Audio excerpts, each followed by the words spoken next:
আসসালামু আলাইকুম। আমার হাতে থামচি দেখে নিশ্চয়ই বুঝতে পারছেন কি ঘটতে যাচ্ছে। হ্যাঁ, ঠিকই বুঝতে পারছেন। এখন আমি ড্রাগন পারবো।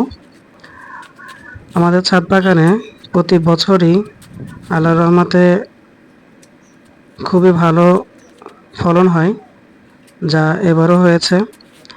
আমরা এক রাতেই প্রায় ১৫০টা ফুল পরাগায়ন করছিলাম। সেই ফুলেরই সেই চালানের ফল এখন পুরোপুরি একসাথে পেকে গিয়েছে, যার ফলে সবগুলো একসাথে পাড়তে হচ্ছে। এখন যেহেতু পারতে হচ্ছে, আত্মীয় স্বজন আছে, পাড়া প্রতিবেশী আছে, সবাইকেই ভাগ করে খেতে হবে। এখন আল্লাহ তাআলা যার রিজিকে যেটা রাখেন সেটা অবশ্যই সে পাবে। আগে বড় বোনের বাসায় পাঠানো হয়েছিল, এবার ছোট বোনের বাসায় পাঠানোর উদ্দেশ্যে পাড়া হচ্ছে, সেগুলো পারছি। এই যে এটা দেখুন, পেকে গেলে ঠিক মাথায় এইভাবে ফেটে যাবে। ফেটে গেলে তখনই বুঝবেন যে একটা ড্রাগন পুরোপুরি পেকে গেছে।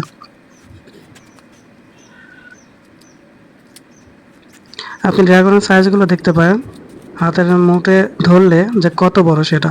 এই টবটাতে শুধুমাত্র হলুদ ড্রাগন লাগানো আছে। আমরা এখান থেকে দুইটা সংগ্রহ করবো আরও, এটা এবং এটা, এই দুইটা গাছে হলুদ ড্রাগন, যাকে যে পাড়ার মতন দুটো পেয়ে গিয়েছি, এখান থেকে পেরে নেব।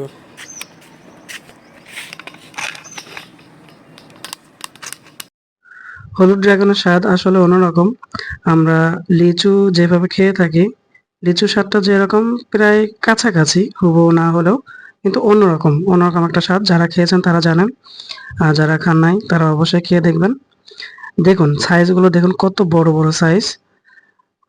এক একটা ড্রাগন সাধারণত 400 গ্রাম 750 গ্রাম হয়ে থাকে। এই যে অবশেষে সে কাঙ্ক্ষিত ফল নিয়ে আসলাম। আমাদের সে থানচি পুরো ভরে গেছে, যেটা দেখানোর অপেক্ষায় ছিলাম। আলহামদুলিল্লাহ, আসলে আল্লাহর বরকত ছাড়া হয় না। এই পাশে আরো অন্য সাইডে আছে যেগুলা পারা হয়নি, খুচরো খাজরা কিছু কিছু আছে, ওইগুলো পরবর্তীতে আস্তে আস্তে পারতে হবে।